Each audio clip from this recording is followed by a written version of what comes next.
ಗುಲಾಬಿ ಹೂವಿನ ಮಧ್ಯೆ ದುಂಬಿ ತನ್ನ ರೆಕ್ಕೆಯನ್ನು ಕುಡಿಸುತ್ತಾ ಹೇಗೆ ಮಕರಂದವನ್ನು ಹೀರಿ ಆನಂದಿಸುತ್ತಿದೆ ನೋಡಿದ್ಯಾ? ಹೌದು ರೀ. ಹೂವಿನ ಮಧುವನ್ನು ಹೀರಿ ದುಂಬಿ ಕಾಲ ಕಳೆಯುತ್ತಿರುವಾಗ ಹೂವಿನ ಹುಟ್ಟು ಸಾರ್ಥಕವಾಗುತ್ತದೆ. ಅಷ್ಟೇ ಅಲ್ಲ, ದುಂಬಿಯ ಬರುವಿಕೆಗಾಗಿ ಹೂವು ಕಾಯುತ್ತಿರುತ್ತದೆ. ಆ ಮೋಹಕವಾದ ಹೂವು ಇತರರ ಸಂತೋಷದಲ್ಲಿ ತನ್ನ ಹುಟ್ಟಿನ ಸಾರ್ಥಕತೆಯನ್ನು ಹೊಂದಿರುತ್ತದೆ. ಗಿಡದಲ್ಲಿ ಮೊಗ್ಗಾಗಿ ಅರಳಿ ಹೂವಾಗಿ ಆ ಗಿಡದ ಚೆಲುವನ್ನೇ ಹೆಚ್ಚಿಸುತ್ತದೆ. ಅದೇ ಹೂವನ್ನು ತಂದು ದೇವರಿಗೆ ಅರ್ಪಿಸಿ ಭಕ್ತರು ತಮ್ಮ ಭಕ್ತಿಯ ಪರಾಕಾಷ್ಠೆ ಮೆರೆಯುತ್ತಾರೆ. ಅದೇ ಗುಲಾಬಿಯನ್ನು ತಂದು ಪ್ರಿಯತಮೆಯ ಮುಡಿಗೆ ಇರಿಸಿ ಶಬ್ದದ ಸ್ವರ್ಗ ಸುಖ ಸವಿಯುತ್ತಾರೆ. ಹೂವು ಹೇಗೆ ಪರದ ಸಂತೋಷಕ್ಕೆ ಸೇವೆಗಿದೆಯೋ ಹೆಣ್ಣು ಕೂಡ ಅದಕ್ಕಾಗಿ ಹೆಣ್ಣನ್ನು ಹೂವಿಗೆ ಹೋಲಿಸಿದ್ದಾರೆ ಕವಿಗಳು. ಇಲ್ಲ ರೀ, ಹೂವಿನ ಹುಟ್ಟು ನಿರರ್ಥಕವಲ್ಲ. 4-5 ಬಗೆಯಲ್ಲಿ ತನ್ನನ್ನು ಸಮರ್ಪಿಸಿಕೊಳ್ಳುತ್ತದೆ. ಆದರೆ ಹೆಣ್ಣಿಗೆ ಇರುವುದು ಒಂದೇ ದಾರಿ. ಪತಿಯ ಪಾದ ಸೇರಿದಾಗ, ಸ್ವಾಮಿಯ ಹೃದಯದಲ್ಲಿ ಸ್ಥಾನ ಸಿಕ್ಕಾಗ ಆ ಹೆಣ್ಣಿನ ಭಾಗ್ಯದ ಬಾಗಿಲು ತೆರೆದಂತೆ. ಸುಮಾ, ಮೃದು ಹೂವಿನಂತಿರುವ ನಿನ್ನಂತ ಕೋಮಲ ಹೃದಯದ ಸುಶೀಲ ಸಂಪನ್ನ ಸ್ಥಿತಿ ದೊರೆತದ್ದು ನನ್ನ ಸುದೈವ. ಹುಣ್ಣಿಮೆಯ ಚಂದ್ರನಂತೆ ಪ್ರಫುಲ್ಲವಾಗಿ ತೋರಿಸುವ ಈ ನಿನ್ನ ಮುಖ ಕಮಲ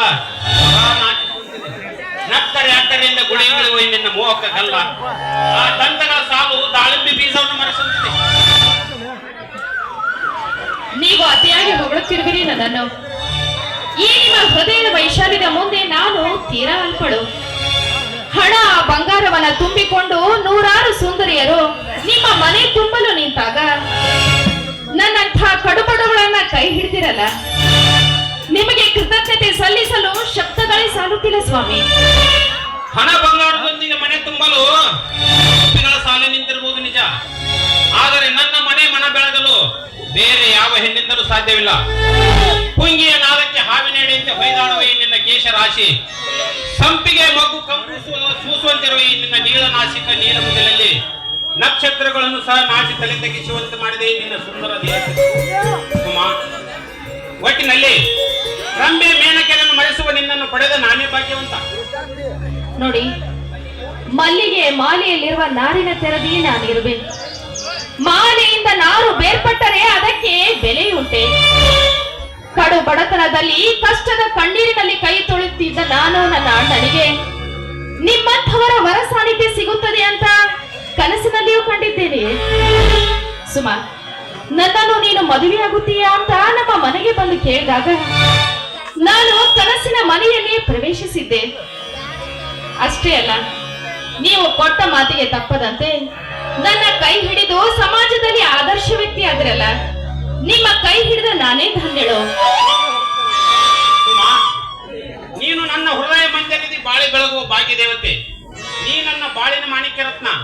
ನಿನ್ನ ನಗು ಒಂದು ಕೆಂಗುಲಾಬಿ ಹೂ ಜಗತ್ತಿನ ಸೌಂದರ್ಯ ಸೃಷ್ಟಿಯನ್ನು ಸೂರೆಗೊಂಡು ಸೌಂದರ್ಯವತಿಯರ ಸಾಲಿನಲ್ಲಿ ಮೊದಲಿಗಳಾಗಿ ನಸು ನಗುತ್ತಾ ನಿಲ್ಲುವಂತಿದೆ ಈ ನಿನ್ನ ಸುಂದರ ಮುಖ ಕಮಲ.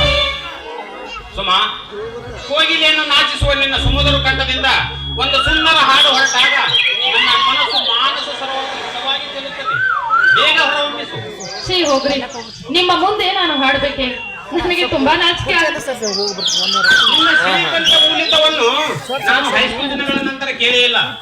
ನೀನು ಗ್ಯಾದರಿಂಗ್ ನಲ್ಲಿ ಹಾಡಿದ ನಾನೆಷ್ಟು ಸಂಭ್ರಮ ಪಡುತ್ತಿದ್ದೇವೆ. ನೆಲ ಕಚ್ಚಿ ಮಲಗಿದ ವೀಣೆಯನ್ನು ಗಾನ ಸರಸ್ವತಿ ಶಾರದೆ ಹಿಡಿದೆತ್ತಿ ಆ ತಂತಿಯನ್ನು ಮೀಟಿದಾಗ ಜೇಂಕರಿಸುವಂತೆ ನಿನ್ನ ಸುಮಧುರ ಕಂಠದಿಂದ ಒಂದು ಸುಂದರ ಹಾಡು ಹೊರಟಾಗ ನನ್ನ ಮನಸ್ಸು ತಲ್ಲಣಗೊಳ್ಳುತ್ತದೆ.